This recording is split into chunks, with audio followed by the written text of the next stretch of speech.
some of our farmers have adopted the practices we are teaching them here in Turkana. She has planted sunflower and maize inside. She has done a garden and half moons, and you can see her half moon. Let me check if there's moisture on air.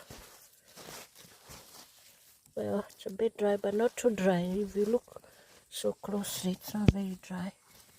There's a bit of moisture. So this maize, once it's established and you can send the roots down, it might just do. You can encourage her also to do sorghum. And she has a swale, a trench. She's done a... Oh, here is inside here is sorghum. Yeah. She's done sorghum.